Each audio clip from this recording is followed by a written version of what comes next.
Wonderful. All right. So there we go. So like I was saying, we will share this recording. We shall send this link to you all, and we will be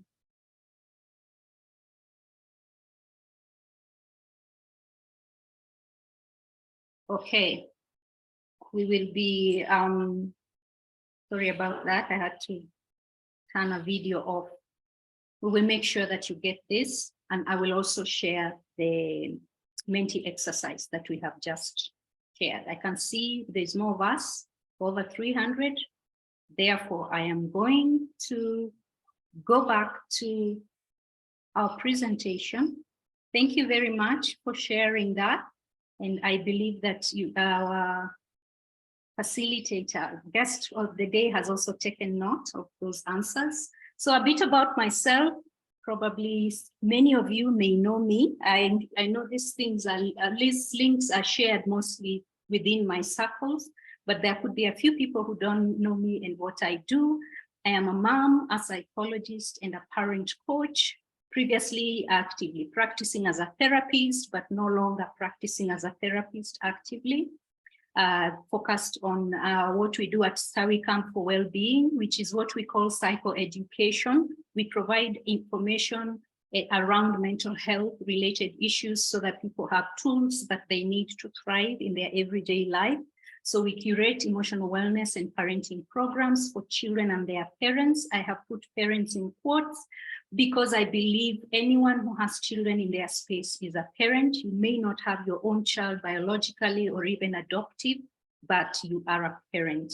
If you have children in your space as an auntie, a teacher, an uncle, a grandma, an older sister, and our vision is to create a community of caring adults committed to creating spaces for all kinds of children to thrive. So that is one of the reasons we are doing this, is because we want to put adults together so that we are all on the same page as we think about the kind of environment our children need to thrive. And let me introduce my friend and colleague, Kendi. She's the co-founder of Niskize Counselling Company. We'll be sharing her details also towards the end. She's a doctoral candidate of clinical psychology from USIU. For close to a decade, she has been practicing around, her practice has been around intrapersonal and interpersonal relationships. That is how people relate with themselves and with others. And her key areas of practice: traumatic experiences such as divorce, separation, romantic breakups, childhood trauma, death of a loved one, identity crisis among teens and adolescents. And I hope she will have a moment to talk about her doctoral dissertation, what she's working on, because it's very much centered in adverse childhood experiences and how they affect marriage and, and I think marriage relationships. I do not want to misrepresent this conversation for you. You're free to talk to us about it. So I want to stop sharing and invite Kendi to come on. Kendi, because we have the privilege of having emojis, can we just send some celebration in welcome? Yay! Welcome, Kendi. Hi, everybody. Hi. Can everybody hear me? I hope so. Yes, give me a thumbs up if you can hear me. Yes, I can. Thumbs up. Fantastic. I already see people I know. So can I share so we can just jump right into it? Okay, we can jump right to it. And just to let people know, we're going to merge between the presentation as well as the conversation. So please feel free to ask the questions and let us know what you're getting. Let's keep this interactive. Go ahead, Kendi.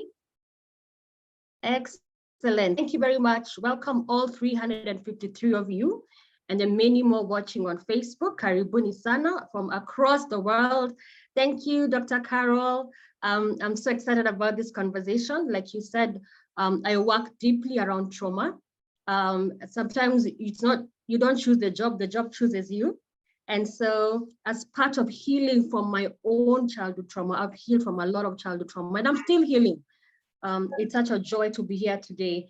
And so before we work on trauma, because trauma in and of itself is a very triggering conversation, I want us to be able to be in a place we call window of tolerance.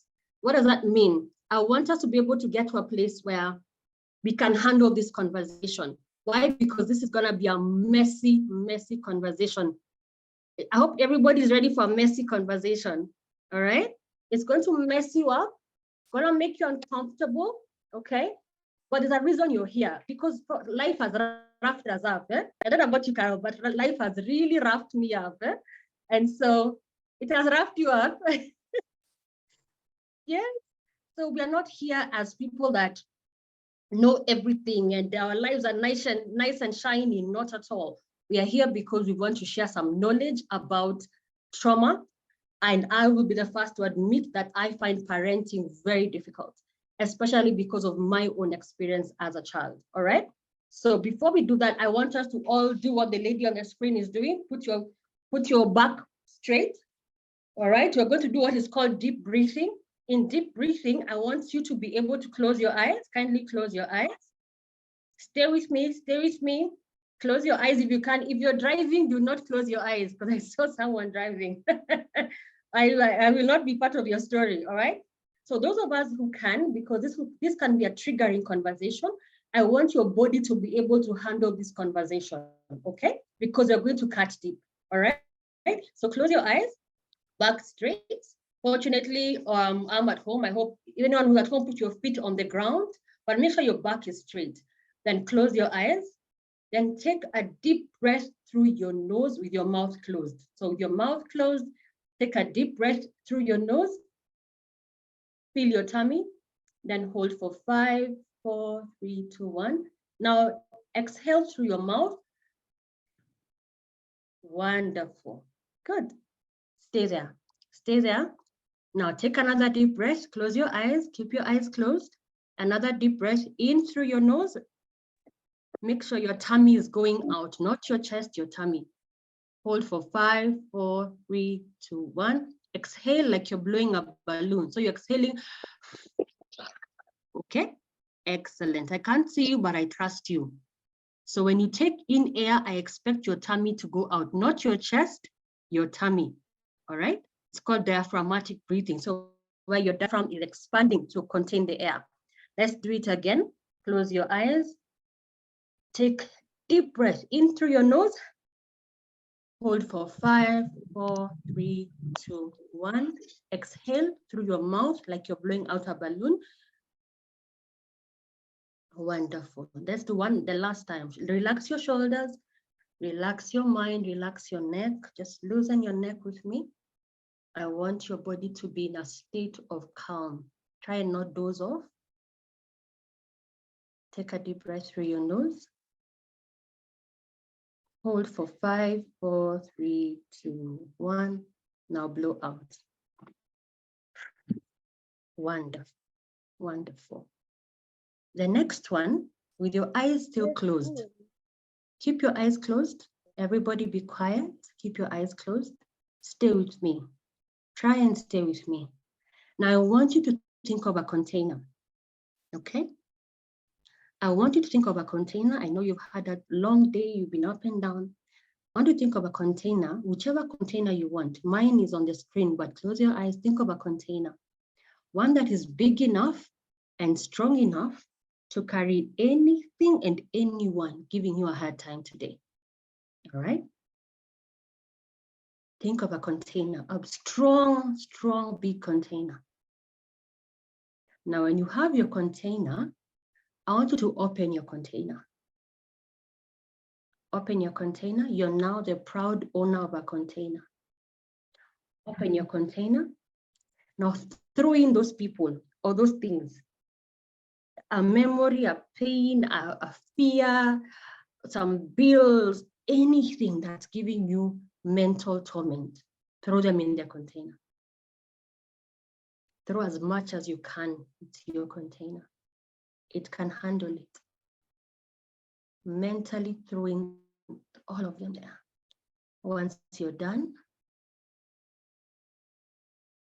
I want you to close that container. Keep your eyes closed, just follow my lead. I'm with you and you're safe, I'm with you. Close your container. Now put a padlock and take the key. Now you are in charge. You're in charge of that container.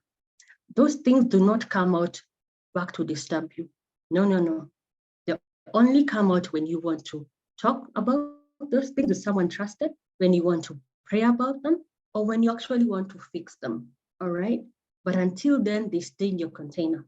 When they want to come out, you throw them back in, because your mind should not be a place of torment, all right? So put them in the container, close the container, and take the key. You are now in charge. Anything else that comes up, contain it.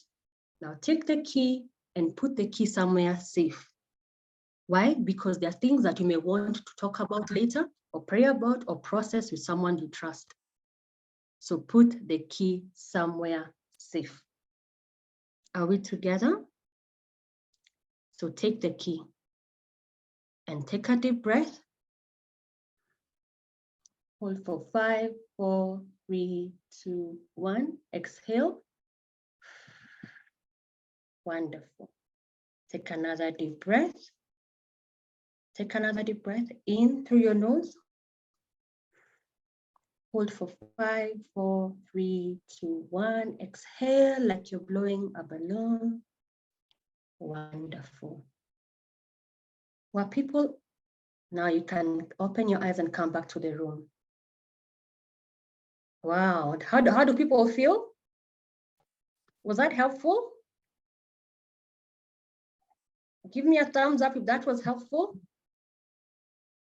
Yeah, relieved. Someone says, I feel relieved. That was something. Yes, awesome. I have just taught you how to regulate your body. Relaxed, extremely emotional, all right?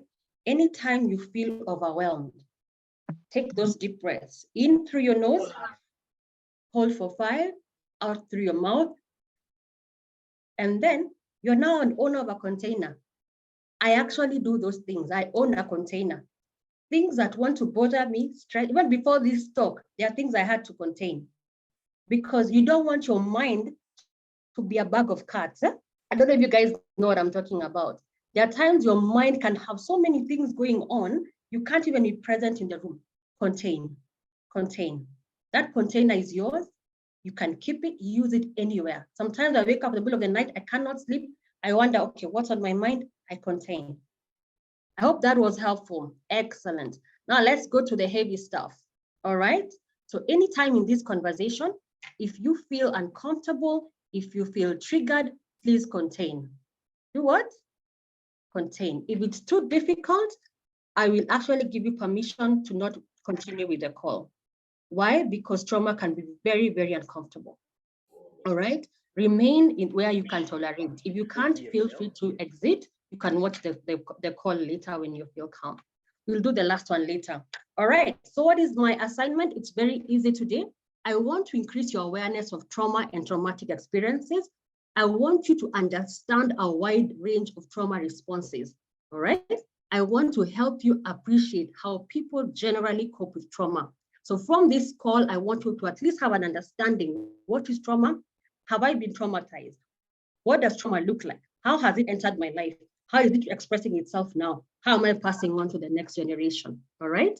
Why do you need this information? Because I want you to not re-traumatize yourself and other people.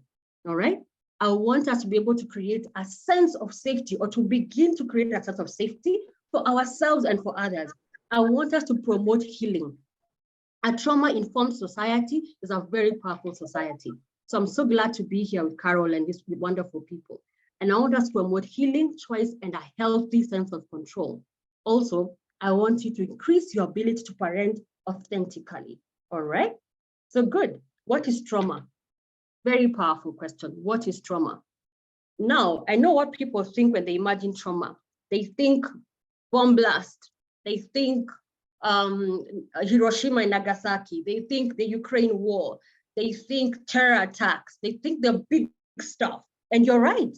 The big stuff is trauma, and so are the small stuff. What then qualifies something to be called a trauma?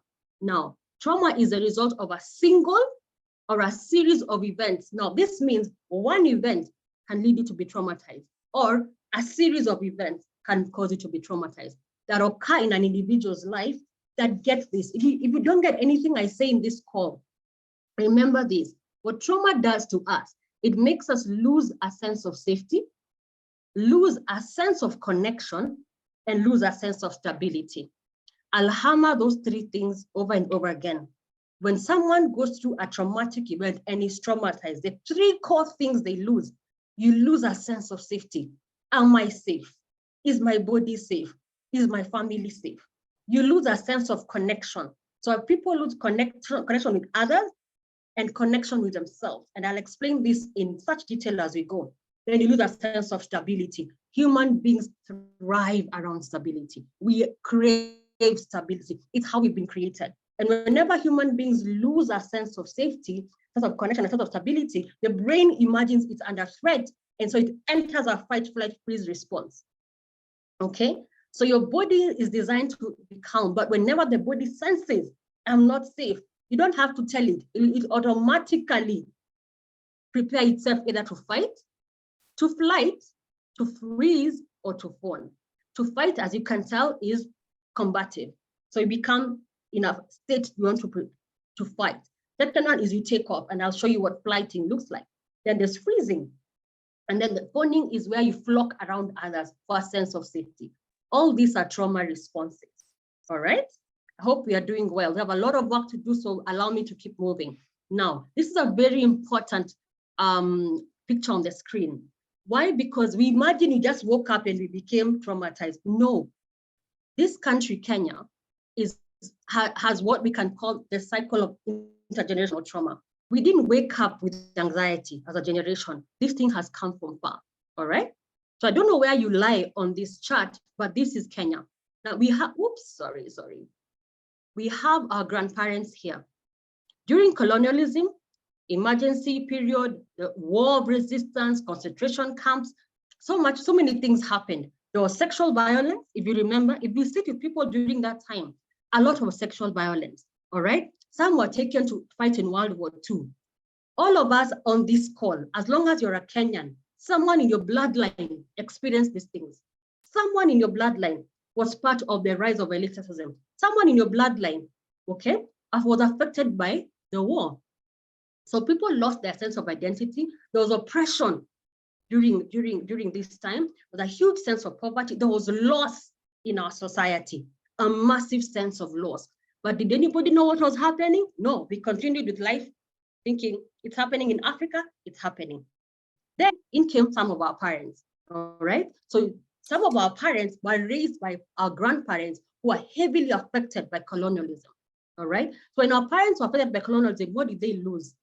They lost the three things I talked about. They lost a sense of safety. They were not feeling safe, not with the white man all over the place with guns, things they don't understand. They lost connection. Why? Because some men had to go out and fight. The family became unstable, all right? So this unstable society raised children. They raised children whose mothers were stressed because men are away, fathers were afraid.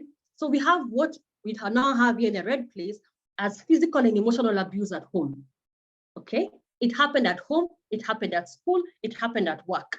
Even after colonialism was over and everybody went back to their country, we still remain with mental oppression, mental fear, all right? Sometimes I talk to some of my clients, and there's some of the schools we went to were half school and half concentration camps. You hear that in some schools, kids are woken up at 3, they are beaten. You know, there was no sense of safety, and we called that normal. Why? Because it was handed over to us during colonialism. What we don't understand is, at a psychological level, we were truly raising a traumatized society. Yeah, we're raising children who thought fear is normal, who thought their emotions don't matter, and these children became parents. Okay, these children became parents. So in the 90s, we have the HIV pandemic, multi-party elections, famine, inequity, alcoholism. Now people have come to the Nairobi They are now having their first or second jobs. They don't know how to handle family. They don't know how to handle children.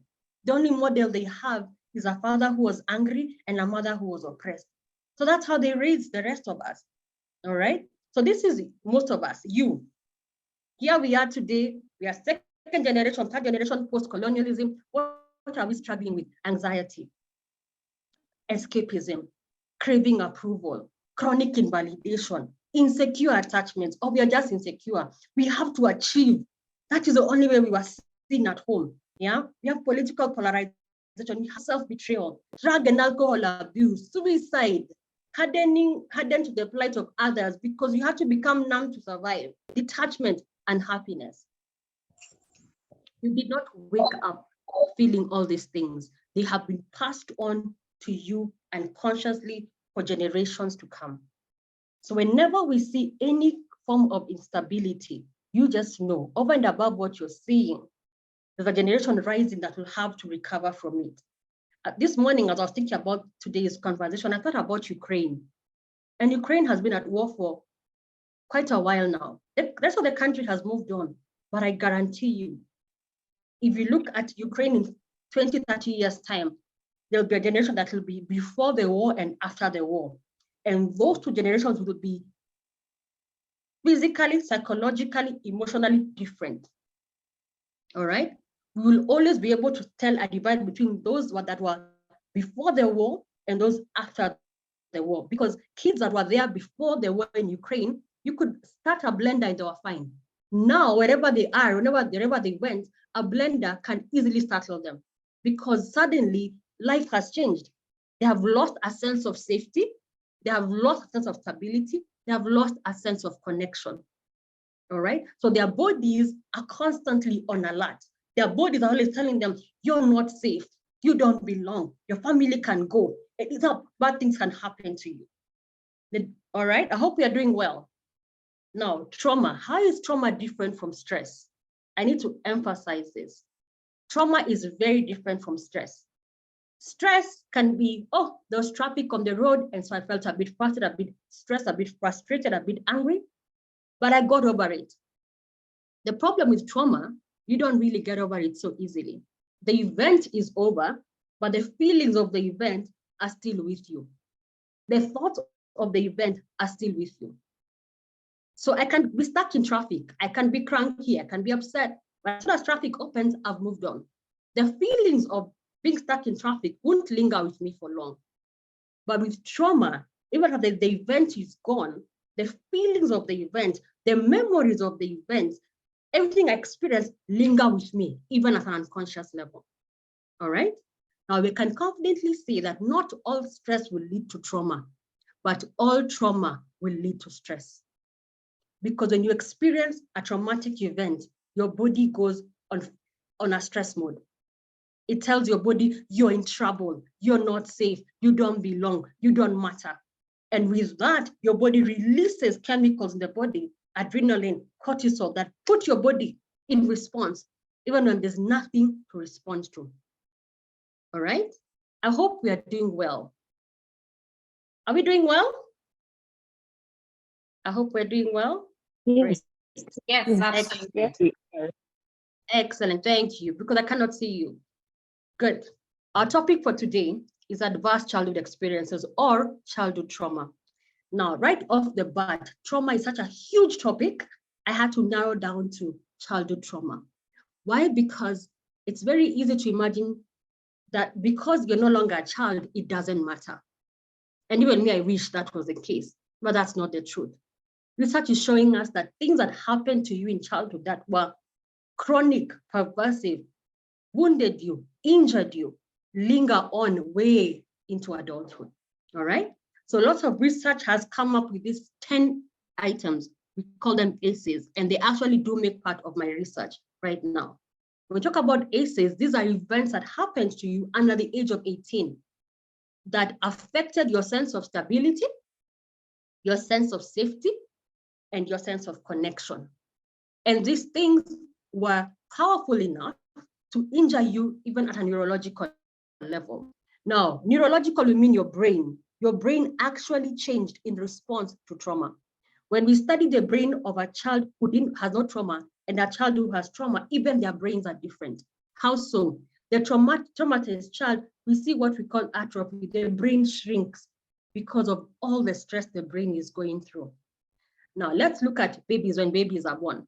When we study babies who live in an orphanage with very little attendance and caregiving, you can imagine many babies, and there's a massive study that was done, and they found that there's this orphanage they went to, and the interesting thing about this orphanage is they went to the place where babies were sleeping, like the crib, and they found that even when the babies were awake, they were always quiet.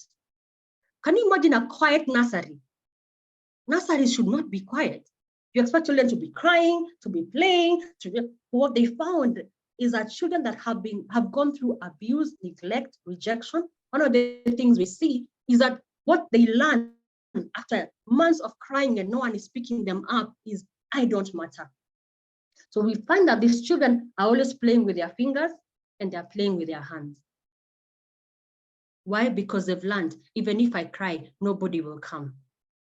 All right. Meanwhile, a child growing up in a healthy home, they know I need to cry, someone will pick me up, someone will hold me, someone will carry me, my diaper will be changed, I will be fed. I hope I'm getting to you that even as a child, even before you had language, even before you knew how to say what you need, you are looking at the world to see, do I matter? Am I important? And even from when children are born, they cry for their caregivers because their caregivers come to meet all their needs. And every time your caregiver met your needs, what your brain told you is, oh, wow, I am wonderful. I am worthy.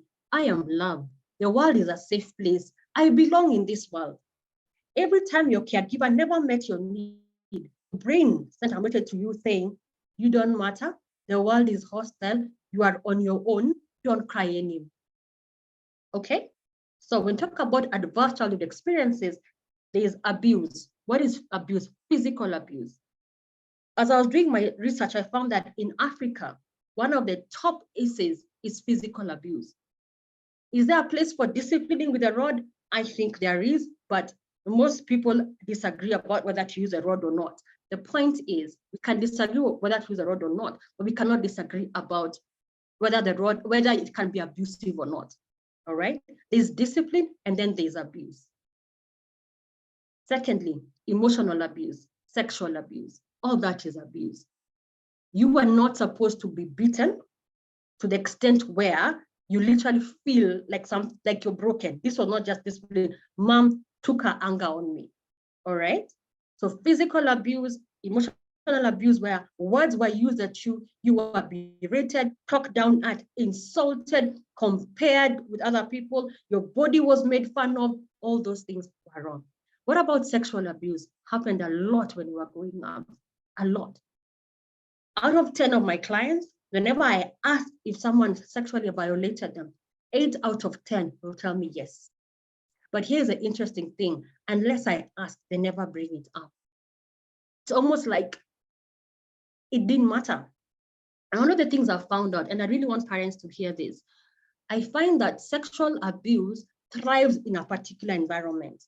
And maybe Dr. Carl can chime into this when we go on a break or at the end.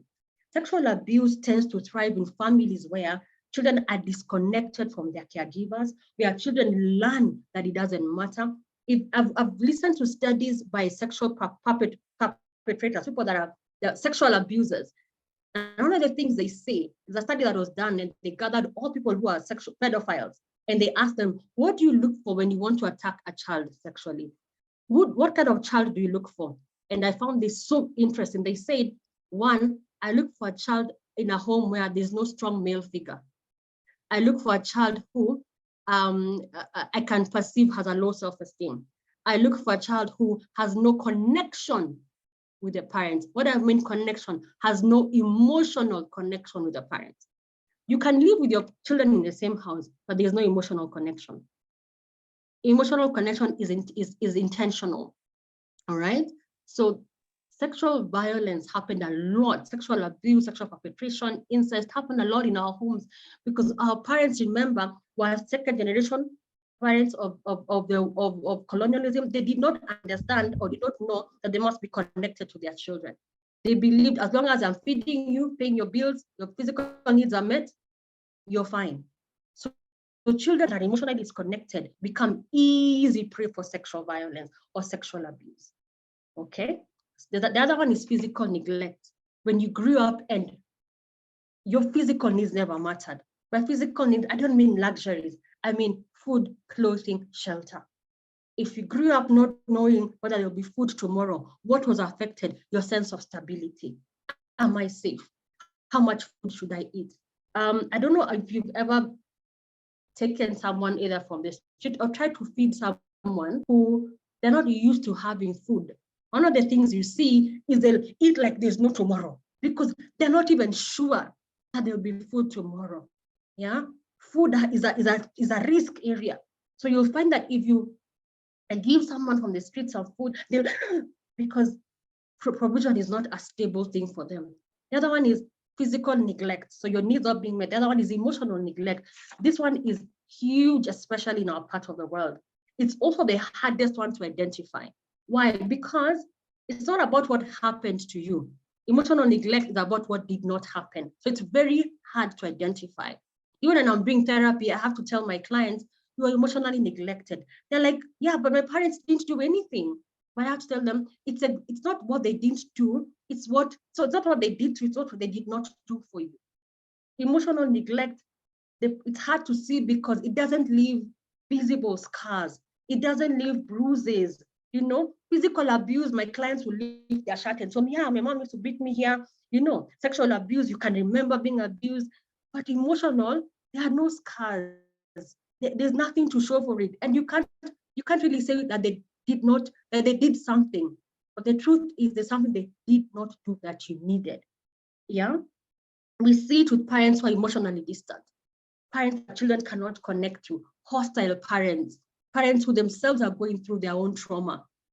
And many of us have gone through our own trauma and were raised by parents going through their own traumas. So sometimes a parent was beating you, but beating you through the anger that they have from their own lives. All right. A lot of the clients I work with and we're working through their childhood trauma, I'll always find that their mom was on survival mode. Mom was surviving a hostile marriage. Mom was surviving poverty. Mom was surviving a husband that has left to go to another country. Mom was on survival mode. A mother on survival mode cannot emotionally connect with their child healthily. It's not possible. Why? Because she herself is on this fight-flight response. So we want to encourage mothers and fathers who are themselves at rest so they can connect with their children emotionally. So one of the things that we see with emotional neglect is parents emotionally distant. We see parents who did not respond to you, even after you expressed your pain, they never responded to you. Yeah. Even where I've seen children who say, I wrote my mom a letter saying how much I've been hurt, and she just ignored and moved on. That's emotional neglect. Yeah. I've seen people who say, and even when I told her that she hurt my feeling, she told me, get over it, move on, it doesn't matter. All right. Children who are expected to act like adults. I see this with firstborns a lot. Yeah. When their own emotional needs were not met, they learned to help mommy, be a big girl, be a big boy, take care of the family. And I kept asking them, then who mothered you? Who fathered you? Who took care of your emotions? And they say, I don't know. I don't know. There's no one to take care of me. I had to step up and take care of my siblings. I had to attend to my mother. She was grieving. My dad had passed away. So I had to ignore my own pain, bury it, and just become a grown-up. Your needs were not met. You were supposed to be a child. Children should be children. The emotional needs should be met. Yeah. The children have a need for affirmation. I remember craving affirmation. I remember craving affirmation. I wanted to be told I'm good at this. I wanted to be seen. I wanted to be valued. It never happened. All right? Children crave affirmation, acceptance. You belong here. You are our child. We are so proud of you. One of the things I tell our son, I have an older child who's 12, and I tell him, Nigel, we will not always be happy with you. We will have our problems, we will fight, but I keep telling him, Nigel, mom and dad will always be there for you. Meaning, we will not cut you off. One of the things that happened to many of us, whenever things would go wrong, would be threatened with disconnection. We'd be told, if you do this, don't come to your mother anymore, you can leave this house. So our behavior was attached to disconnection. And remember, what do we crave as human beings? Stability, safety, connection. So because we don't live in a perfect world, what we encourage parents to say, and what I practice in my own house, and me, I fight with my children, it's normal. We fight, but don't lose the connection. Don't lose a sense of safety. Don't lose a sense of stability. So you tell them, I'm not happy. This is not okay. But no matter, even on your worst day, my child, I will always be there. I'm the last one standing. Why? Because we don't want to encourage our kids to believe we only love them when they are perfect.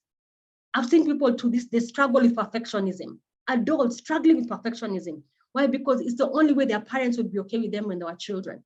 So here they are as adults, still feeling, I need to be perfect. My work needs to be perfect, and it's because imperfection was never allowed in my house.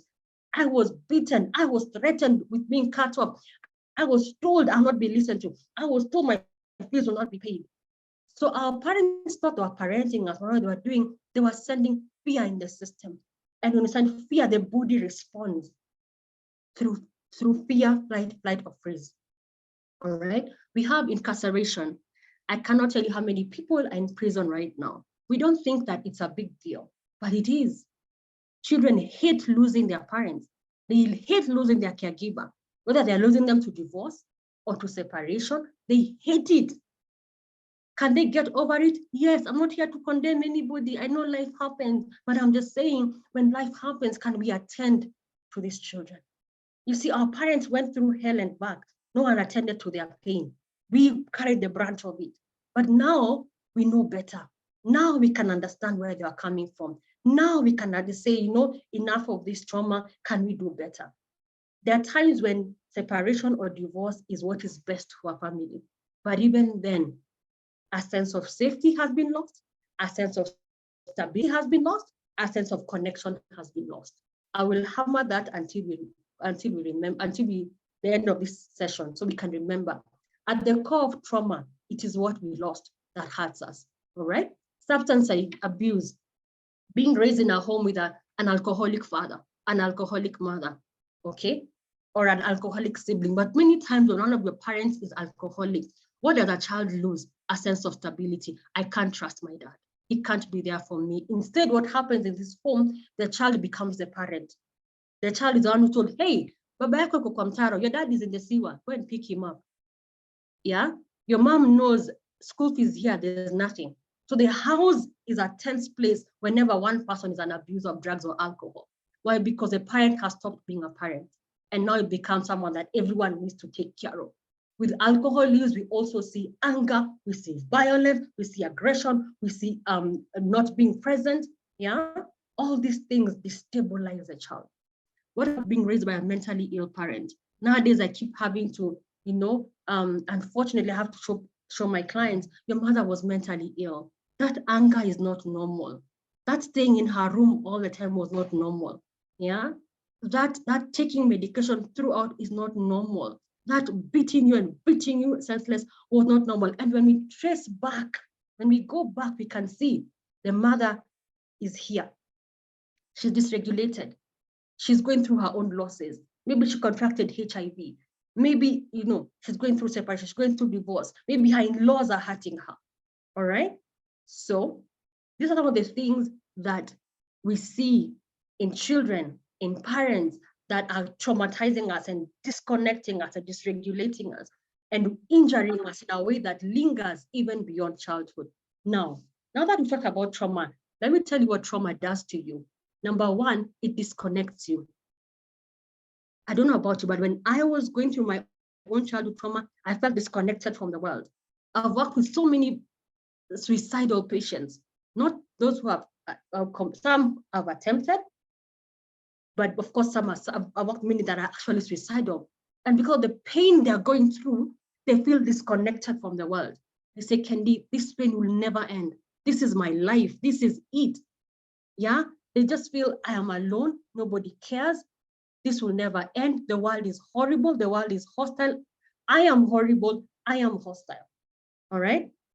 and they feel dysregulated. They actually feel, what does dysregulation mean? I can't control myself. My mind has thoughts that are flying day and night. I feel unstable. I have difficulty sleeping and I have difficulty staying asleep. Trauma will always disconnect us.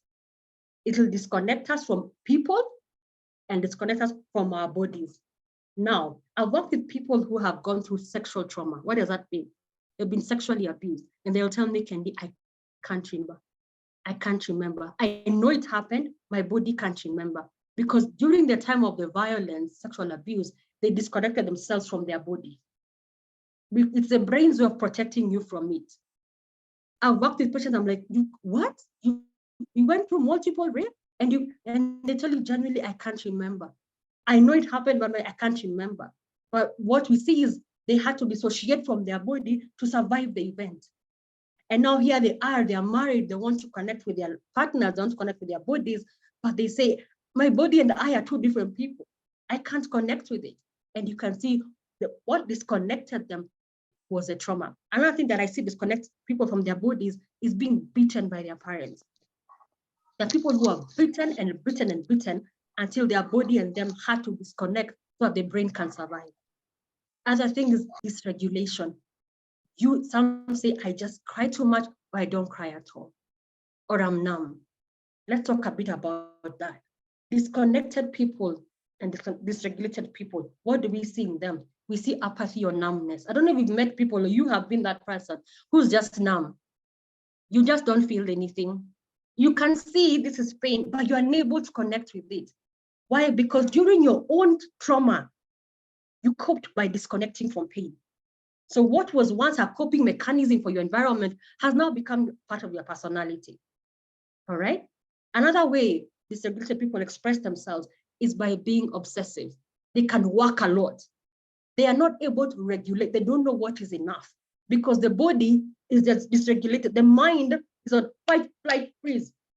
So everything is done in excess because they are not stable. So we see them, some of them are extremely religious, overly involved in fitness. All this is a way of surviving what's happening inside. Remember, trauma is really what's happening inside you that you're trying to cope with outward activities. They can become obsessive. What you say is, no, I like my things like this. I like my things like this. One of the reasons you like your things like that is because that time things were out of control. The time you felt helpless. So now that you are older, now that you're the boss at work, now that you have a sense of control, you control everything. When things that do not need your control, it's your way of trying to regulate yourself. Some are avoidant. This is a spouse that doesn't harm you, doesn't attack you, doesn't call you any names, but they are just there, avoidant. You can't accuse them of what they do, because they do nothing.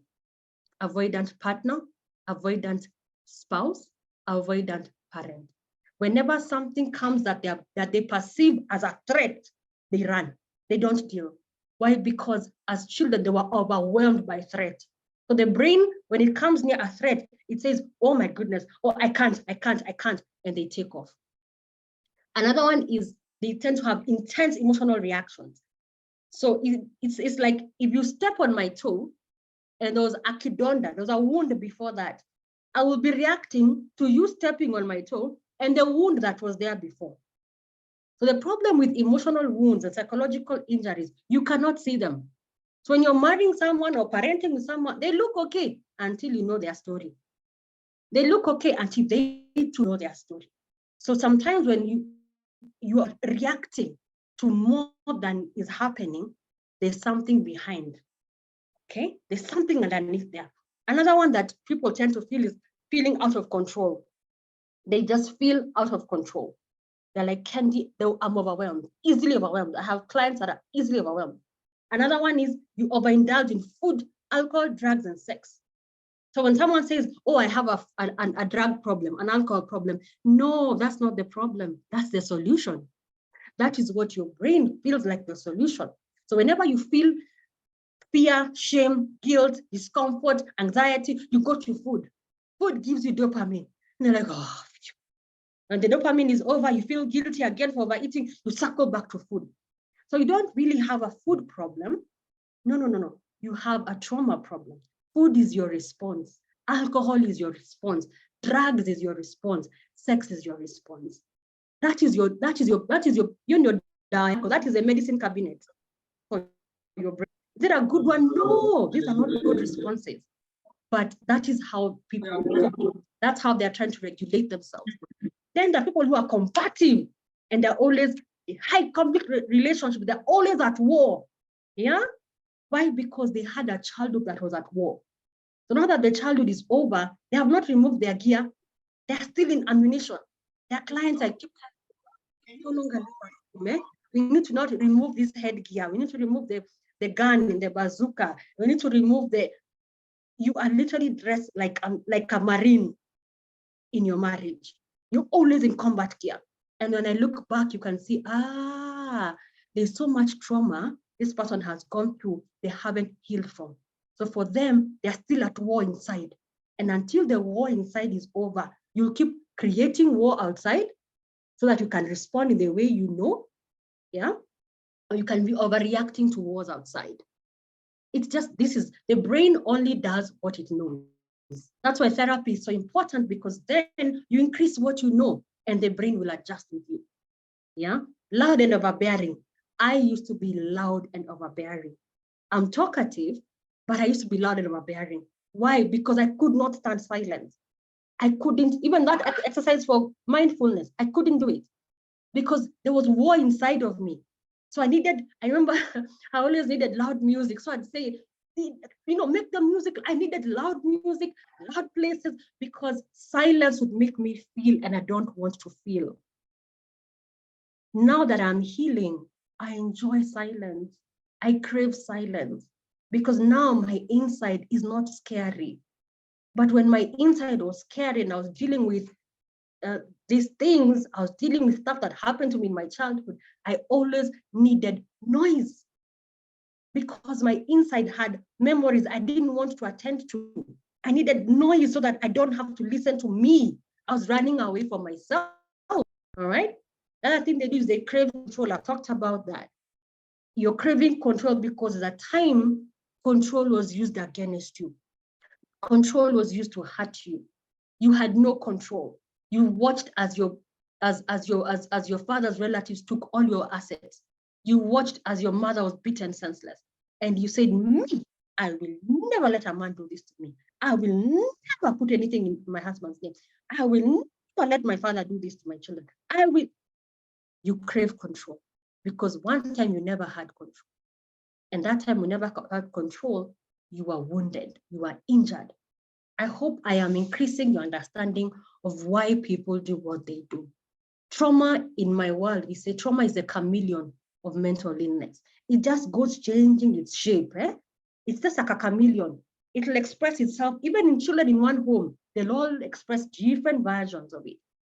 And then these people have a difficult time saying no. They're the people pleasers. You remember, you lost a sense of connection. So you crave connection. You keep anything, yes, because you don't want people to say no to you. You want to be seen, you want to be loved. And then remember, maybe growing up saying no caused you so much trouble, you don't have the luxury of no. Maybe growing up, your emotions were never attended to. You are never allowed to say no. Very strict parents taught you, you have to say yes, you have to do what I say, or else you'll be cut off. So you are threatened with disconnection if you don't do what they say. So that's what your brain understood is, for me to stay in community, I must say yes. And that means my emotions don't matter, my needs don't matter. So here you are in your 30s, 40s, 50s, 60s, 70s, because this thing doesn't care how old you are, you still struggle to say no. So your life is full of yeses. I hope we are doing well. Another one is self-sabotage, because you're like, people always leave me, Kendi. People always leave me. It doesn't matter. Another one, feeling shame, guilt, anger, and fear. One of my biggest struggles as a person healing from childhood trauma was shame and fear. I struggled with shame a lot. I would just feel ashamed for nothing. I haven't done anything. But when I look back at where I'm from, I can see where it is from. Some struggle with severe depression and suicidality. Because remember, You feel what? Dysregulated, disconnected. So life can become quite unbearable. People are finding connection in alcohol, drugs, sex, work, religion, anything, all right? High functioning depression. I see this in high achievers. This is the guy at work that has the highest results, but is the highest to work with. And unfortunately, the world we live in is so capitalistic. As long as you give us results, we don't care how you are. So these people get rewarded, get promotions, they get managerial roles, they're doing so well because they have results. But when you look at their people skills, they're almost at zero because these results are not being driven by a sense of connection, are being driven by divide, rule, cut, slit, whatever. Just give me results. I don't care. I don't need to be connected to you. So when left untreated, this trauma, dysregulation, can lead to a lifelong struggle. I have seen it, my friends. I know this struggle can lead to a lifelong struggle with family, relationships, and co-workers. I hope we are doing well. Because of time, allow us to keep going. We'll come back and do questions. Now, how do dysregulated people try to regulate themselves? I've said drugs, alcohol, food, sex, work, related activities, fitness, video games. You know, PS5, me, I'm a guy for the video games. I'm always behind the video games. Yeah, why? It helps me escape my reality. I don't have to be present. See, I'm in the house. I'm not doing anything bad. What are you saying? I'm a bad father? What do you mean I'm a father who's not present?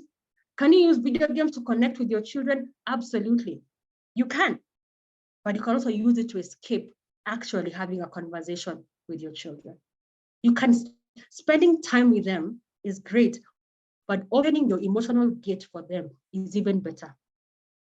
Parenting at the core is opening your emotional gate and saying, look at me, I'm your dad. Connect with me. Open your heart to me as I open mine to yours.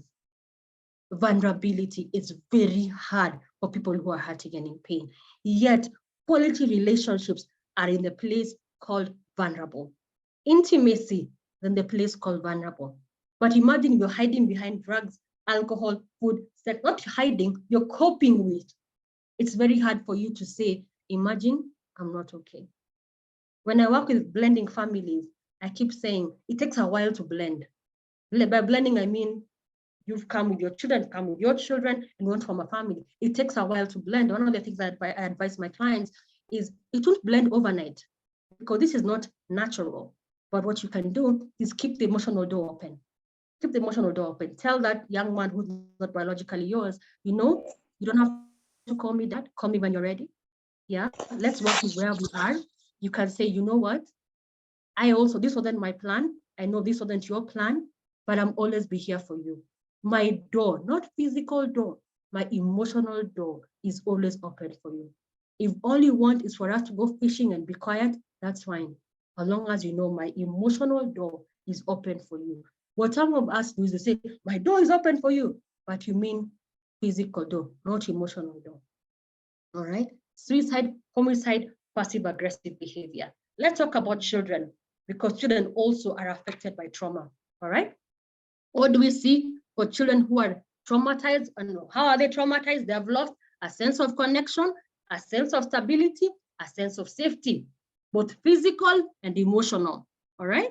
So safety, connection, and stability are both physical and emotional. You must have an emotional connection with your children. I learned this from some of my suicidal children, some of teenagers and young adults. When I'd ask them, you want to commit suicide? Yes. What's making you not do it? This is the answer they give me. Wait for it. Drum roll. This is what a lot of them tell me. And I'm sure the counselors in the call can attest to this. They tell me, Kendi, I can't imagine causing my mom that level of pain. And I'm like, bingo. A connection with your mother, even on your worst day, is the reason you're still alive. Imagine that. But what if mommy is disconnected? What if dad is disconnected? What if in that moment where they're not well, when that is dysregulated, they imagine nobody cares? So they tell me, as bad as I feel my life is, I can't imagine causing my dad that kind of pain. Am I saying kids who committed suicide that I'm not talking about this, I'm talking about the ones who have talked to me. And they say, Kendi, I'm only alive today because I can't imagine my mom on my funeral. So I'll power through, I'll catch myself, I'll do whatever, but I can't imagine causing her pain. That taught me, even as a mother, I need to stay connected. Even when you're fighting, don't lose connection with your children. Don't lose the ability to look at their eye and say, I know you're not happy, but I'm still here and I have your back. You may not feel like, but Yani, mommy is the last one standing. Dad is the last one standing. I care about you, even when you don't feel like I do. And being able to ask your kids, what have I done? Let's talk. Let's talk. Even when we don't agree, let's not stop talking, all right? So we see children who are defying authority. No! Okay?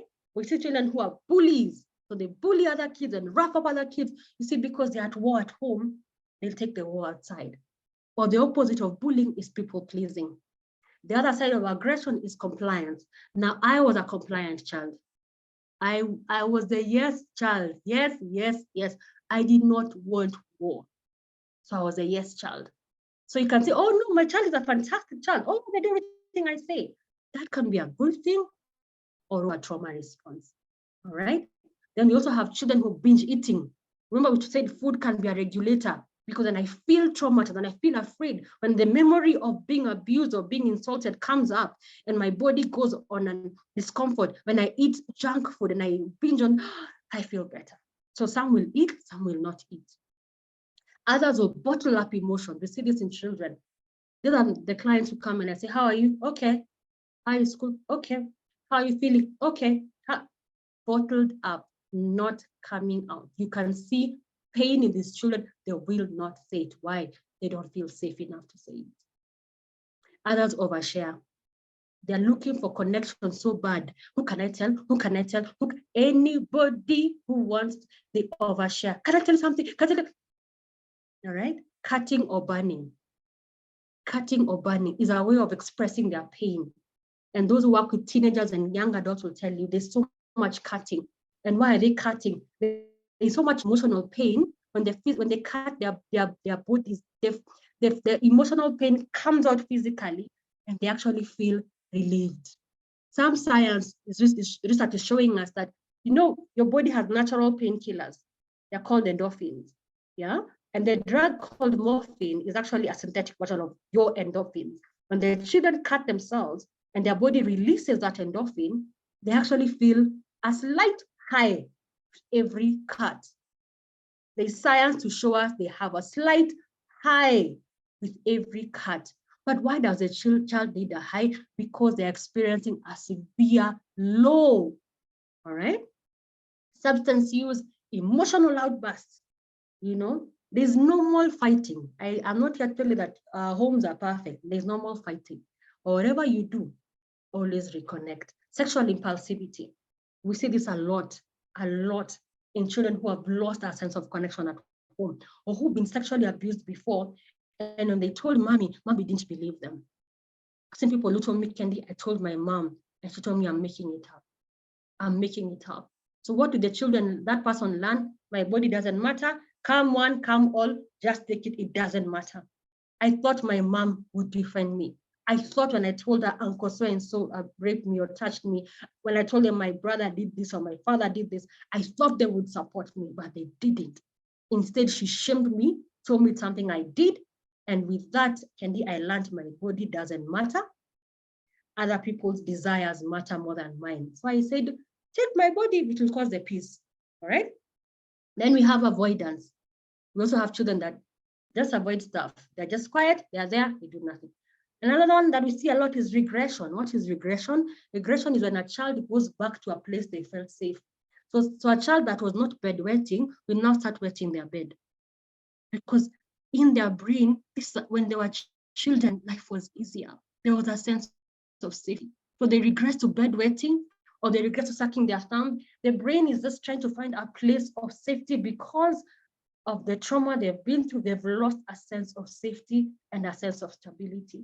And they're dysregulated and disconnected. So we see a lot of regression.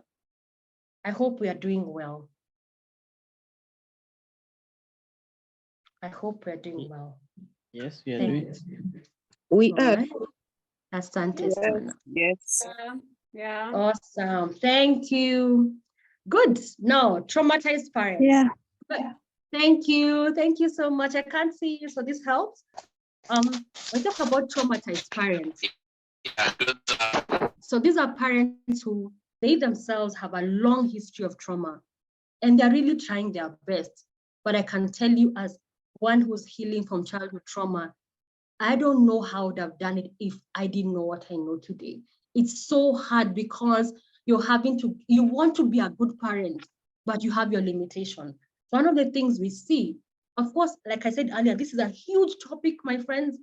This is a huge topic. I do not have time for everything, but we'll just see what we can do. One of the things we see, parents who've gone through their own sense of loss, yeah, and over-reliance on their children to meet their own unmet needs for safety, stability, and connection. I don't know if you have seen, I have seen a lot of this, firstborn daughters and their mothers, and how because of the pain the mothers are in, who do they turn to for support? Daughter dearests. And slowly, the daughter starts being the mother, and the mother becomes the daughter. I have met so many parentified, we call them parentified children. Children who, instead of receiving safety, stability, and connection from their parents, they had to give it to their parents, leaving them running on empty. Okay? I've seen daughters who became their mother's co-wives emotionally. So what happens is, because the marriage is having a problem, I don't want to tell my friends about this husband. I don't want to tell people about what's happening in my house. I turn to my daughter and we gang up and say, this your father, this your father. And this daughter has no choice but to support mommy, because mommy is mommy, and I cannot afford to lose my primary caregiver. So I do whatever she says. Over time, this daughter wakes up one day and has such hostile feelings towards her father. And guess what? Even her mother, because she's tired of carrying her mother. Because mommy is too heavy to be carried. Yeah, we see this a lot. I've actually seen daughters who tell their mothers, and I help them break up. I actually help daughters break up with their mothers and say, Mom, I'm sorry, I can't do this anymore. I can't parent your children, because over time, you not only become her friend, you become the co-wife, to carry her emotional problems with her husband, you become the co-parent. Am I saying our parents can't rely on us? No, the keyword is over-reliance. So she calls you all the time. There are no boundaries. She comes to your house anytime. She has access to your money anytime. She has access to your emotions anytime. You don't have a life. Mommy is your best friend. I struggle with that. Not as a person, but I struggle with that concept. I see it a lot with firstborn daughters, because mommy, when the marriage became unstable, unsafe, or she lost connection, daughter dearest, daughter dearest. So I see this a lot. It happens to sons as well.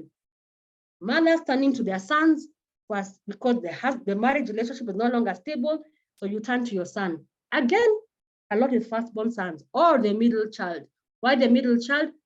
They look for an identity in the home. Firstborn role is taken, lastborn role is taken. The middle child is like, okay, now what makes you special in this house? I'll be mommy's handbag. Woe unto the marriage if mommy and daddy are not stable. If mommy doesn't find her needs in her husband, she turns to one child. If it is a boy, he becomes her pseudo husband. But Baba this, Baba that, this boy can do no wrong. Yeah? Even when other children are saying, Mom, stop enabling him, stop giving him, she says, leave him alone. And when you look deeper, this is the child she goes to for safety, for connection, for stability. She shares her problem with her husband with him. She shares her fears with him. She shares the pictures of the other woman with him.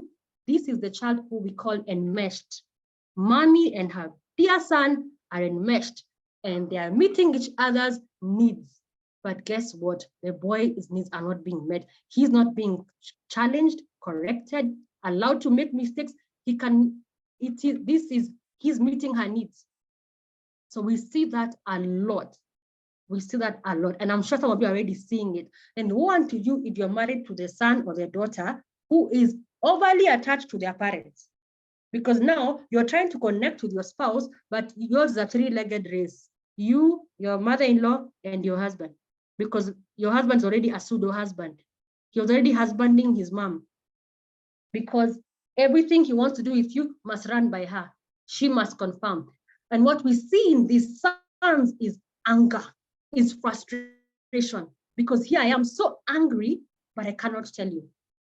Because remember, in siding with mommy, I lost dad. So I can't lose the only parent that is left. I hope you're getting what I'm saying. So it's so hard to admit to these children in therapy that, listen, you have to break up with your mom. This relationship is not working. You have been carrying her for 20, 30, 40 years. Who is mothering who here? Who's fathering who here? We see this a lot. That's number one. Number two, an extended identity on the children. Because I am not feeling safe in my identity. I am not secure as Kendi. I am not feeling connected with myself. I extend that to my children. You must be this, you must, and we instill such performance in our children. They must perform. Why? Because they are an extension of who we are. We find our safety in their success. We find our reward in their success. We see this with high-performing children all the time. We saw it with Michael Jackson and his father. We saw it with the golfer, I forget, Tiger Woods and his father. The world will reward it, but it was still pathological. It was toxic. Your children can perform without you being overbearing. It can be their story, not your story. Is it easy? No. I keep reminding myself that I too have a plan for my children, and I have to keep managing that plan with their reality. What if they don't want to become who I want them to become? What if their plan is different? You know, Christians will tell you there's a verse in the Bible that says, I know the plans I have for you, plans to bring you a future and a hope. And the truth is, even me as a parent, I have a plan for my children. And there's a way I imagine their lives will go.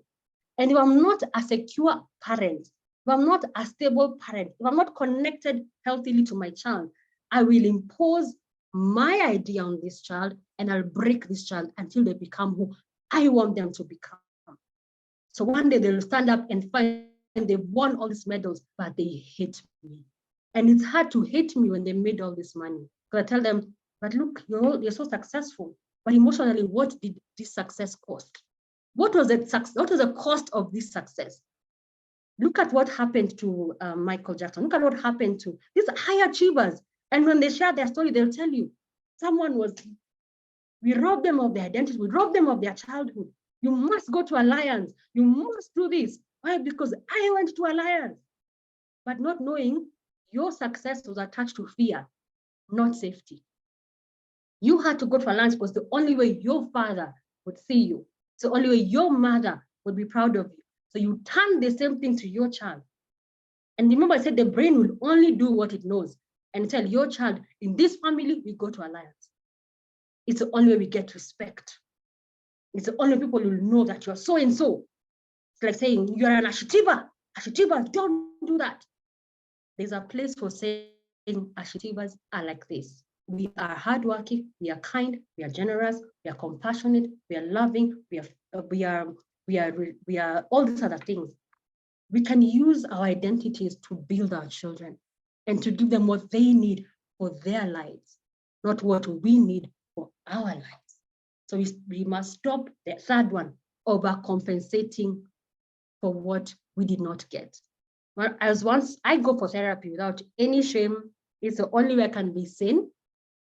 If I don't go for therapy, forget even the work that I do. If I don't deal with my past, it will unconsciously keep replaying in my future. I have to go and someone else shines the light on me and tells me, Kendi, no.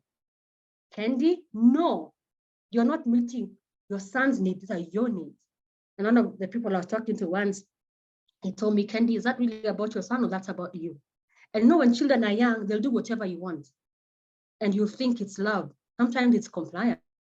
Sometimes it's fear. Sometimes it's, if I don't do this, mommy will be upset. So in maintaining a healthy connection with my children, I keep asking, what do you want to do? Where do you want to eat? Because healthy relationships have freedom. Healthy connections have freedom. They have boundaries, but they have freedom.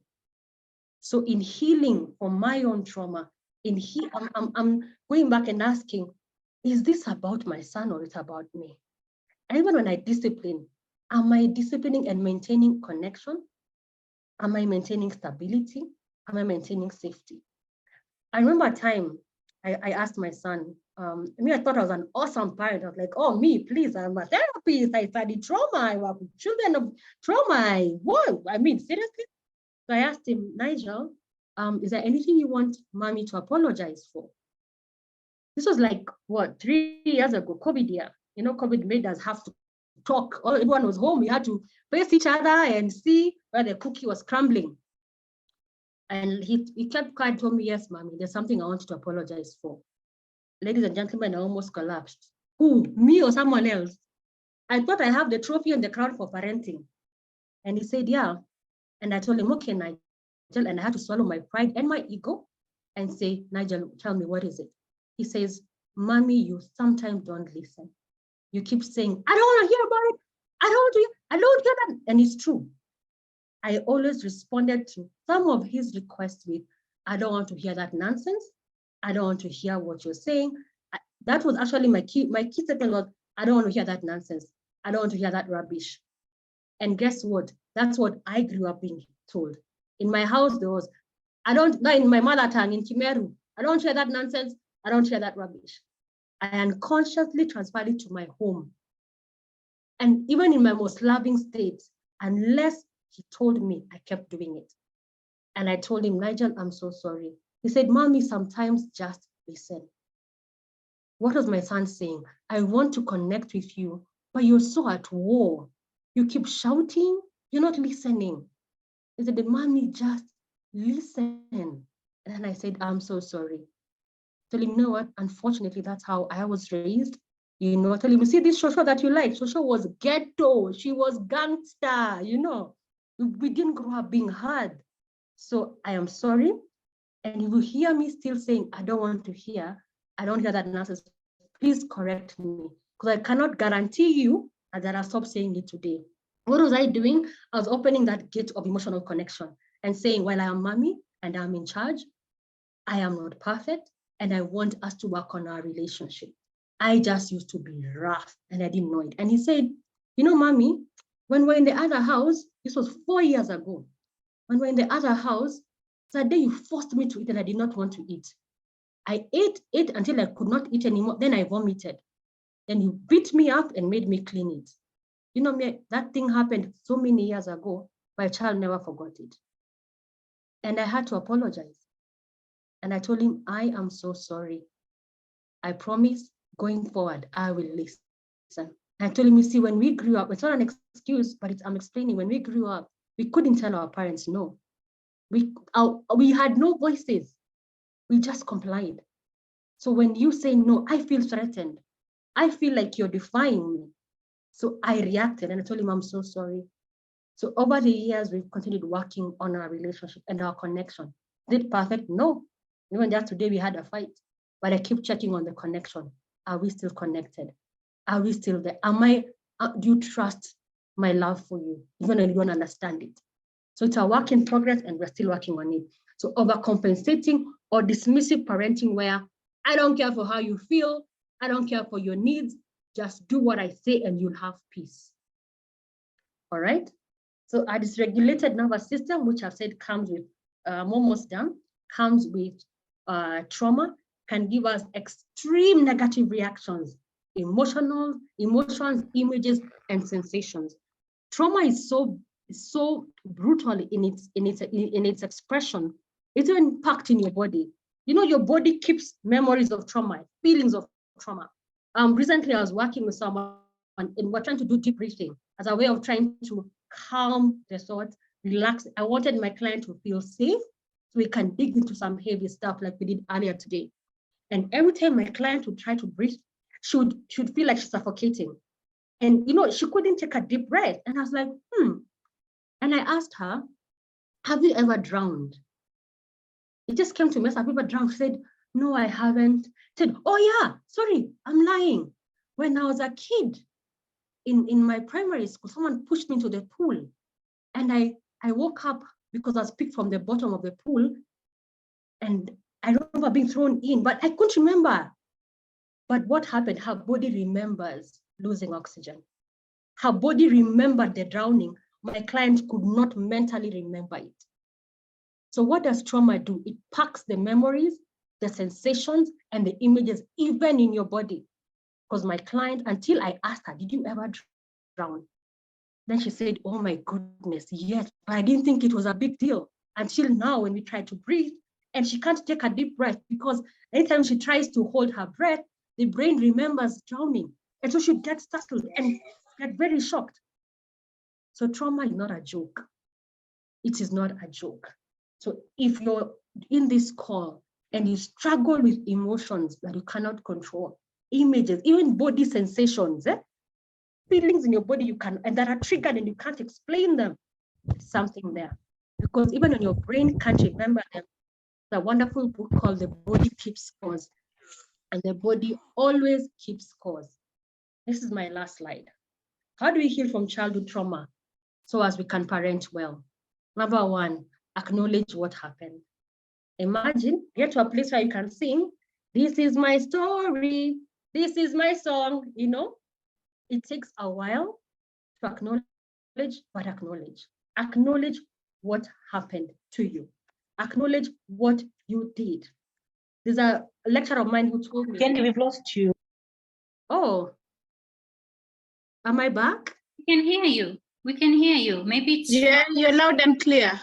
fine. Good going. We can hear you. I can hear you. Okay. I'm sorry. Whoever has lost me, please find me. All right.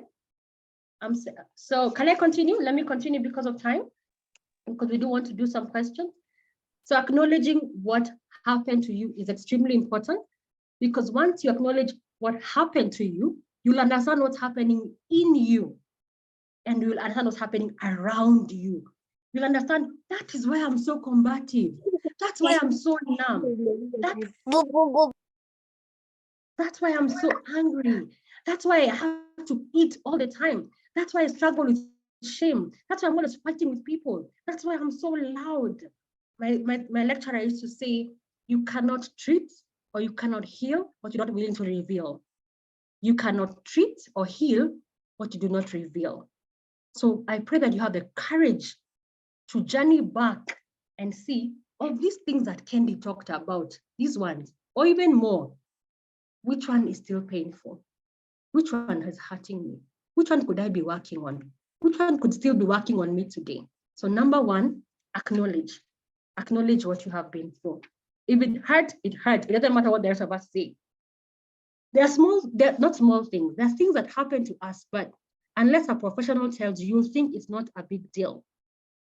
I cannot tell you how many people I work with, and I have to tell them, when your mother got that green card and she left the country, the narrative was to provide for you, right? To pay your bills, yes. But what happened to you emotionally? And we can trace and find this child felt abandoned. This child felt rejected. This child felt neglected, rather.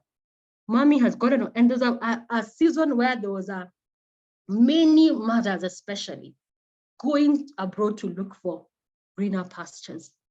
And those children of those mothers were really wounded. Why? Because a connection was lost.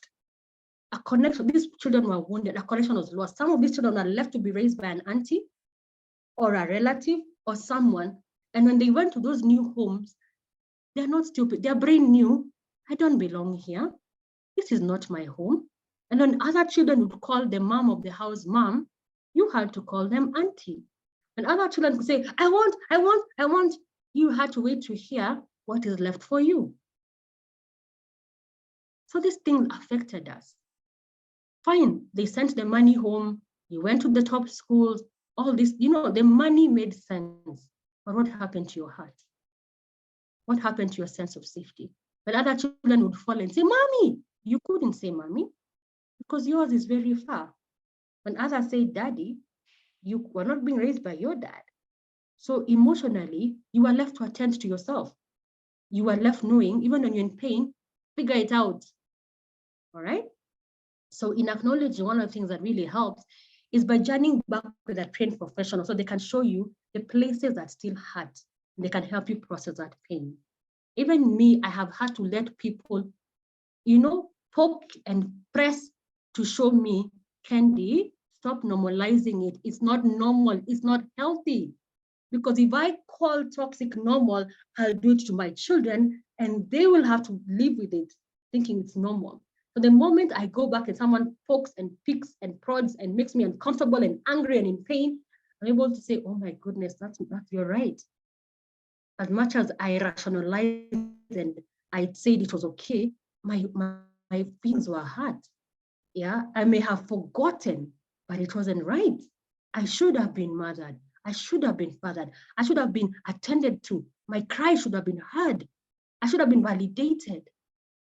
Let me say this. In my experience, I've found that we can't stop our children from being hurt. We can't stop them from falling. There are mistakes they are going to make that are theirs to make. Let them make those mistakes in a safe environment, within connection. I say it like this: parents are like guardrails. When you're driving on a bridge, a tall bridge, parents are like guardrails.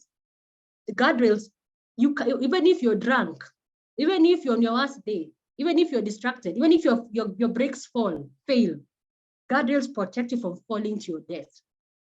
So in parenting, life won't be perfect. Our kids will sometimes clash with us and they'll hit the guardrail, there'll be noise, there'll be denting, but we are letting them grow within a sense of safety. You are a guardrail, an emotional guardrail. Even when we clash, we should be a safe guardrail. I'm here. There was pain, Guarana, there was a bit of pain, but can we reconnect? I'm sorry. Can we do better? What didn't I hear? What do you want? How can we agree to disagree? Maintain connection, maintain emotional connection, all right? The other one is reconcile and forgive yourself and others. One of the things I've realized is the power of forgiveness. Many of us have to go back and forgive our parents, forgive our grandparents, many of them did not know what they were doing. Remember this picture? Remember this one? Many of them were survivors of the emergency period, colonialism, loss of land, loss of parents. Many of us were raised by deeply hurting parents who had to repress their own emotions to even go to work and take care of. And when it comes to needs, basic needs of life, physical needs supersede emotional needs. So when the family finances, when the family safety is affected, most parents will say, your school fees came above your feelings. And it's true. Many of us school fees came above our feelings. It was more important. That's why we're here. We have jobs, we're educated, we are smart, but we're emotionally dysregulated and we are hurting. So where are we? So it's important to reconcile with your past, forgive yourself, forgive others. When I was going through my marriage counseling, I remember one of the things the psychologist told me then, he told me, understanding Kendi will always give you tolerance. There are things once you understand about yourself and your partner and their past, you will tolerate and give them the grace to heal from. And finally, there are things we have to unlearn. There's language we have to unlearn. The punishment styles we have to unlearn. There are things we have to say, hey, this one, it worked, meaning I kept the rules, but as a broken child. I kept the rules as a fearful child. Yeah, we have to unlearn some parenting styles, some punishment styles. We have to learn afresh, and learning takes time.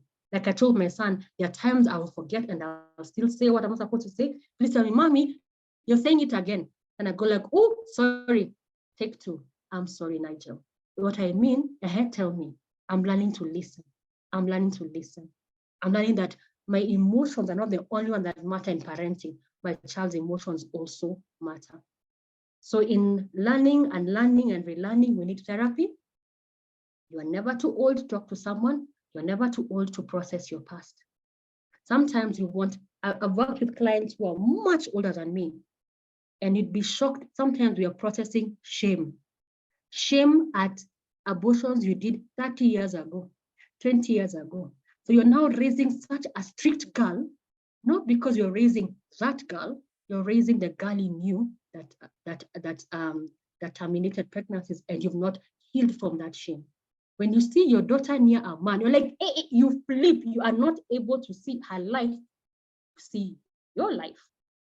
So I've worked with parents who are much older, who are now parenting adult children, and they're able to see, oh my goodness, I'm not attending to my children, I'm attending to myself.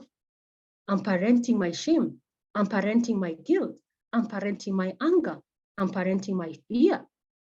Those are the core emotions of trauma: anger, shame. What will people say? So you raise children that are bound by that statement. What will people say? What will people say? So therapy helps. I'm almost done. Number 2, feedback. Listen to what people are saying. Listen to the feedback your children are giving you. Like my son told me, Mommy, sometimes just listen. Parents, listen. Ears, big eyes, sometimes have a small mouth. Big eyes are to see, is my child wounded? Are they disconnected from me? Am I a threat to them? Yeah. One of the ways I know, and every child is different. One of the ways I know my son and I are at a bad place is he avoids me. He avoids looking at me in the eye. He avoids spending time with me. I know, hey, here is an injury to our connection. And I have to humble myself and go to his room and say, can we talk? I notice you're not looking at me in the eye. What's going on? So keep checking on your connection. In connection, we can deal. But when your child is disconnected, then you'll use anger, threat, and force to get your way. You can also get your way through connection. So for me, my biggest challenge and encouragement and exhortation for you as parents, in all your parenting, don't lose the connection with your child. The connection can be bumped, it can be scratched, it can be bruised, but work at maintaining that emotional connection with your child. Listen when they tell you, Mom, you're too much. I want some space. Sometimes I tell my clients, write your parents a letter. You'd be shocked what these children write. You'd be shocked what they write. Sometimes for some children, writing is better than talking. So even in my house, we have a culture of writing. When my son is really hard, he writes me letters, writes me and the dad letters, and we respond in letters. And it's our way, as opposed to not talking to each other. I'll just find a small note, dear Mom, and it's in pencil because it's only 12, and sometimes in a pen, but the point is we are still talking. So let me encourage you, on your best day, on your worst day, don't stop talking. Families that stop talking, they start fighting. They start fighting, they start attacking, and they get disconnected, okay? And finally, association. What does this mean? If you know people that had good parents, hang around them. Some things are taught, some things are caught. I have caught good parenting by listening to people that had good parenting experiences. I'm like, hey, your mom used to do what for you? Wow, what did that make you feel? What? Okay. Wow, at your mom. So in listening to, instead of saying, me, I raised my kids, I was raised. No, we can always improve. I know even no matter how well I do, there are things my son will edit for his generation. And I've told him, there are things you'll do better, but now let's do the best we can. But when it's your turn, don't impose this. Figure out your relationship with your children. So I'm humbled myself, and I'm encouraging you, humble yourself at whatever age to learn about good parenting. Yeah, how does this look like? When I meet people who are so close to their parents at an old age, and it's a healthy connection, I'm like, tell me about your childhood. How are you so close to your mom? What is she now? Is she like, oh, she's my mom, she's my friend? I'm like, okay, how did this happen? And they'll say, oh yeah, so we used to go for this with her. She used to do this with me as a child, used to do this. And I'm like, wow. There's a video, there's a YouTube, it was a TED talk by a man, I forget his name. He talked about how when his father was dying, he didn't just bury a father, he buried a friend. I was like, wow. I pray that the day my children put me in the ground, they don't just mourn a mom, they mourn a friend, someone they are connected to, someone they felt safe with, someone they felt stable with, someone that made them so safe and stable to connect with others and to be stable with others and to provide safety for others. All right? That ends my talk for today. And I am open to feedback. I work at Niskize. That is my number, but that's not all. I'm also here to answer any of your questions and your feedback. My goodness, amazing, amazing, amazing. Thank you so much. Thank you so much, Kendi. It's way more than I expected and I thought, and I was prepared because I know you and how passionate you are, but you've totally just blown my mind. I was furiously writing notes. So many conversations in here, and for sure, I know we will not get to them and to all of them. But Diana's hand is raised. So maybe let's just go with Diana for now. Diana, you want to ask a question? Yes, a little bit out of topic. And so I recently moved out of my marriage with 1 year, 3-year-old kid. My son was locked out while I was still at work. Now I'm in a position where I want just, to have that peace. And I've decided to cut off the father respectively, and like I don't want drama. Am I doing the right thing? Say that again for me. I'm piecing the pieces together. And I want Carol to also chime in on this as we answer this question. So how long have you been married? We don't just jump on a case. We have to ask questions. How long have you been married? How old 4 is the years. child?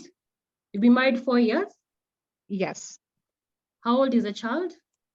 Almost 3 years. Almost 3 years. What's the reason for leaving the marriage? A bit toxic environment, quarrels every now and then. It ended with him locking out the kid out. Okay. Okay. So your question is?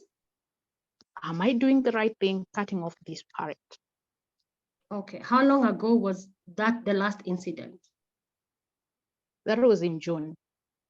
So it's very fresh. It's only 2 months old. Huh? Yes. So I would say this. First, I'm so sorry, Diana. Nobody gets into a marriage hoping to leave. Huh? Nobody. I would say you're in pain. And right now, the pain is so much. And I understand. I completely understand. There's what you can do that's best for you and the child now that may not be best in the future. Okay? So for right now, a sense of safety, connection, and stability is important. Okay? You can disconnect for a while with the father of your child to allow you guys to find stability, to find a sense of healing. But in reality, this will always be the father of this child. And at some point, this child may want a connection with their father. So I would say for now, it's okay because you've been wounded, you've been hurt, and your feelings also matter. My suggestion is you can disconnect for now. Cutting off is a very strong word. I'd suggest the word disconnect. Disconnect now emotionally, physically, as you try and heal, recover, then get counseling so that you can know where to go from here. Because marriage is so powerful. We don't flip it like a burger. Eh? It's not easy to flip it like a burger. Yeah, you can live physically. It takes a while to live emotionally, to live financially, to live socially, to live. Marriage is multidimensional. So I'm not condemning you at all. You can disconnect, get help, get stable, then decide with the help of a professional what to do going forward that's best for you, because a healthy mommy is a healthy baby, and also what's best for the child now and in the future. Dr. Carol, what do you think? Absolutely, I agree. What you say, disconnection is important as long as you are doing something about it, as long as you're finding healing, because there could be that tendency of disconnecting. The levels of emotions, the emotional distress now is so high, continuing in that engagement will not help you, will not help the child. But the important thing here that Kendi is saying is get help and work on it, because eventually this child will need to be in their father's life. I mean, it works better if they are in their father's life. So find your own healing first, and then open up these other spaces, as long as the child is safe, even in the future. Safe as in physically safe. Yeah, just make sure that that is also taken care of. But please find help for yourself. The thing that you asked here is, am I wrong? Or am I doing the right thing? I don't know what that question is, but that answer is such a black and white answer. And I think you need to just stay away from asking yourself, is this the wrong thing? Is this the right thing? Because that will keep you stuck in this process. This process is happening and unfolding as it's happening. And therefore, the best thing is to get support to be able to process what is going on without even judging it as wrong or right. Right, Rhoda, we can get from Rhoda. Our time is actually up and there's so many conversations. Kendi, you can still also look at the conversations there. A lot of them are just saying thank you, a wonderful presentation and all that. But go ahead, Rhoda. Okay, thank you so much, Daktari, and of course our presenter. My name is Boss Baby Rhoda. I'm a mental health advocate. And okay, I'm a young person. I'm only 21, and through my journey trying to advocate for mental health, I've seen so many young people have a challenge. Most of them have been sexually assaulted. So like rape is, and then it has led to trauma, which comes in as a childhood trauma, mostly for those who are raped while young. So you find these people, someone tells you, I was raped by my mom's lover, maybe who was not my dad, but we live in the same house, I still feel danger. Someone tells you I was raped by my uncle and my mom did not believe me. Someone tells you I was raped by a person who I keep on seeing. And most of these cases, you find they never reported. So they have not even come to a point where maybe they are able to heal or even come into terms the fact that now because I reported, at least you know that that's a little bit of relief that comes with just reporting and maybe finding justice. So how are we able to maybe help these people, or what can we really tell them apart? Because most of them don't want to go for therapy. Some tell you they've been shamed by their parents. Is there any way that we can do? Because there are so many, and especially the young people. Thank you. Okay. You know, one of the things I've seen in therapy and as a practitioner, two things will always lie to you. Pain and pride will lie to you.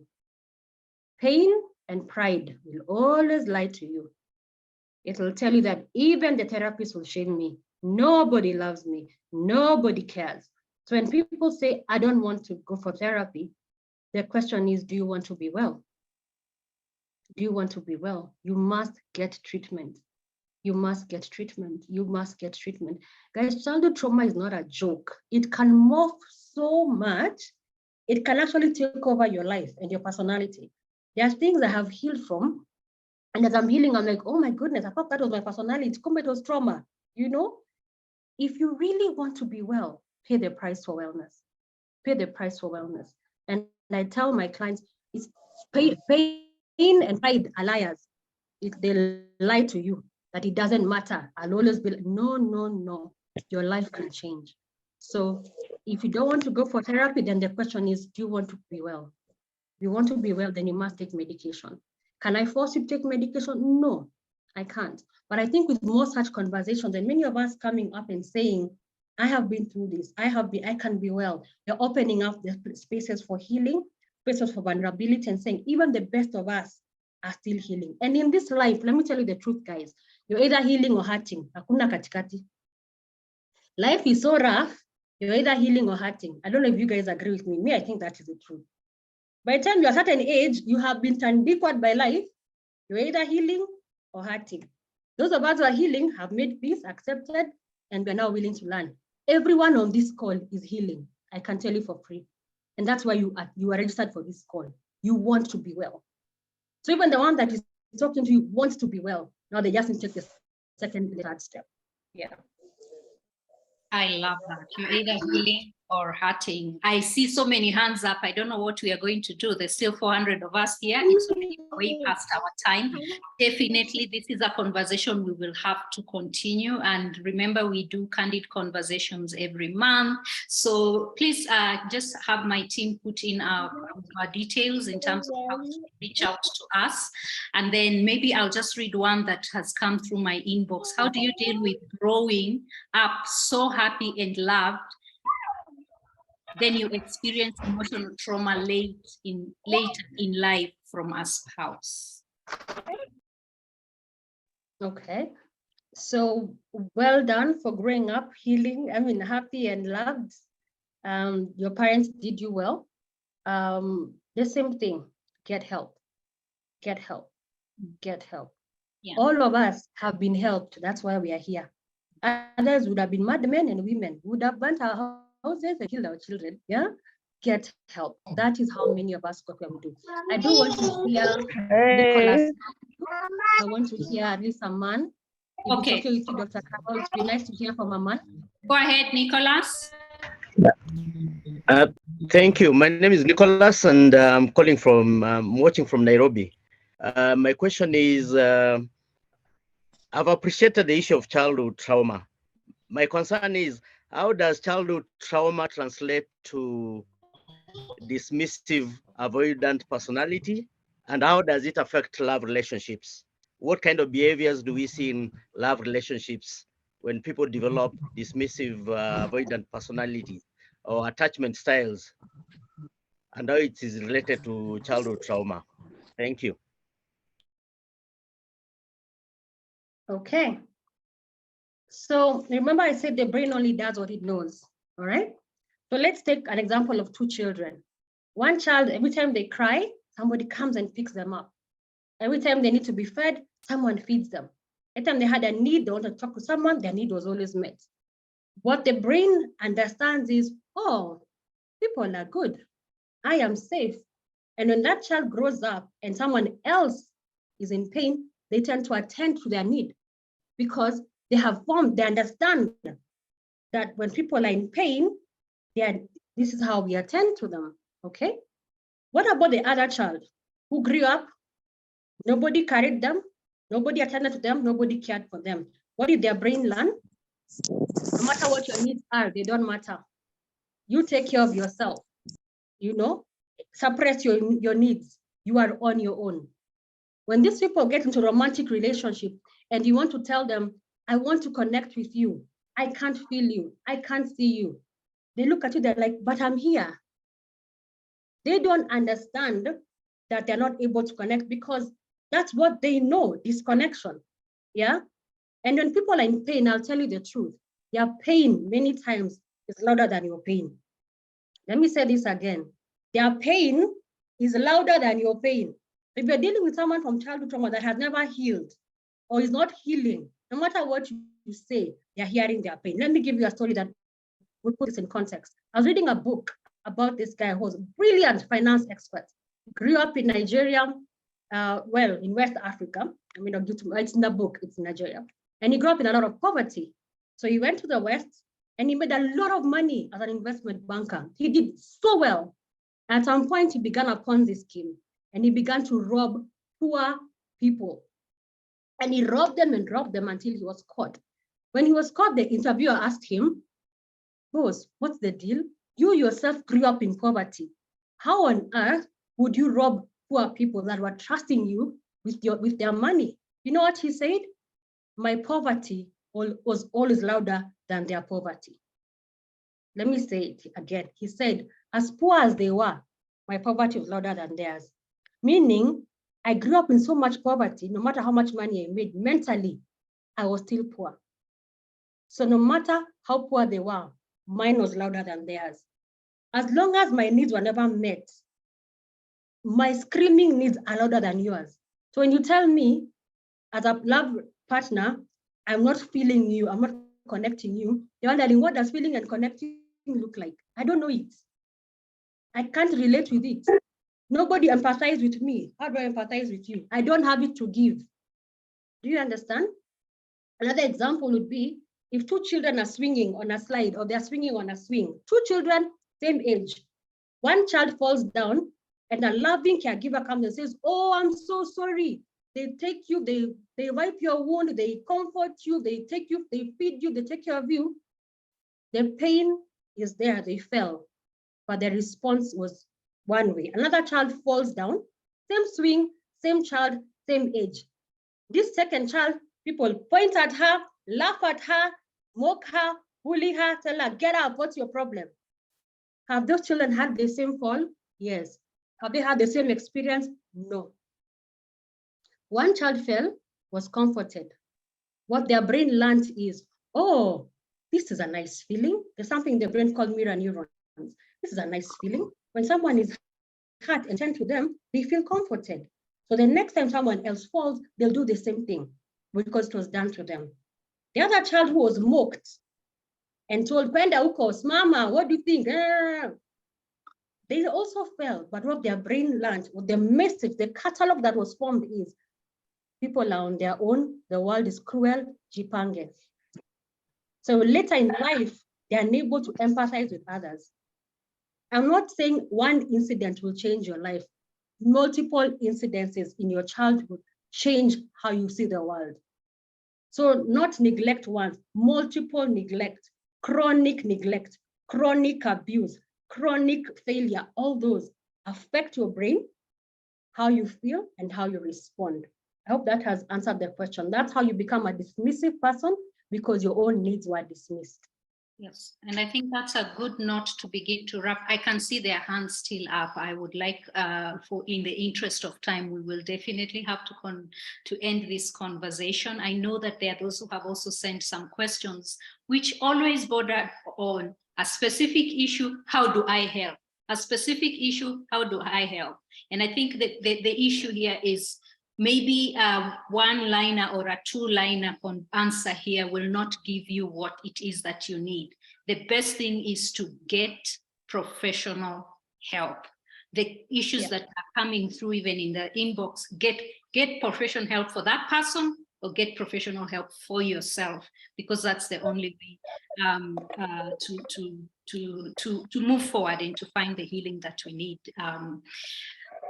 Kendi, again, how can we reach you? Niskize.co.ke? Yes, I will just share that last page with you just right now. All right. There we are. I see some of my colleagues are also going to join this call.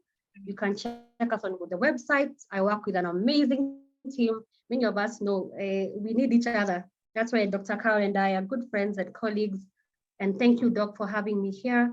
I think this is an amazing conversation. We should have many, many more. Can I tell you a fun fact as we wrap up? So my friend was telling me that there's a VBS that's been going on, vocational Bible study during the holidays, during this holiday by one of the major churches in Nairobi. And when they asked the children the topics they want to be discussed, the children actually said trauma. They talked about bullying. Imagine that. You and I would not think it's a big deal, but these children unanimously wanted the VBS to address issues of bullying, relationships, trauma. And so they literally centered the entire VBS this time on trauma. So well done, Doc, spot on. I think we're just getting started. We'll be at this for a while until we raise a healthy, safe, connected, and stable generation. So thank you very much, everybody. God bless you. Thank you for your feedback. I've enjoyed myself, so keep taking your deep breaths, keep containing. Those are last time we don't have time. We'll do it next time. Yes, we'll definitely have part 2 of this conversation. Allow me to also just share our contacts and remind you that we have many programs at Stawi Camp for Wellbeing. And let me see, I had put your presentation here. So we do have a coming up, a parenting program coming up starting on the 7th in 2 weeks. If the regular price is actually 30,000 for one adult, it's a 12-week online session. But if you come with somebody, whether it's your partner, your spouse, or even your sister, someone, you get to pay 20 each. and we do have a payment plan. So this is season 3 of Stawi Champions Parenting Program. We take small numbers, so we only have a slot for 20 parents. If this is something that you're interested in, if you send your registration fee of 2,000 by Monday, then you get it at 18,000. So that is a very subsidized rate. So if you're not ready yet, you can still send your 2,000. The flash sale ends Monday, August 28th. It's 18,000 for per parent. It's a 12-session program. Thank you for coming. We continue to have these conversations. Apart from this, we already told you that we also have Candid Conversations every month. If you registered for this program, for this conversation, you will get a link. You will get a link and you will be connected to our mail list, because we always nurturing our parents and our clients with a lot of information. So thank you so much, all of you, for attending. Kendi, I don't know how to say thank you.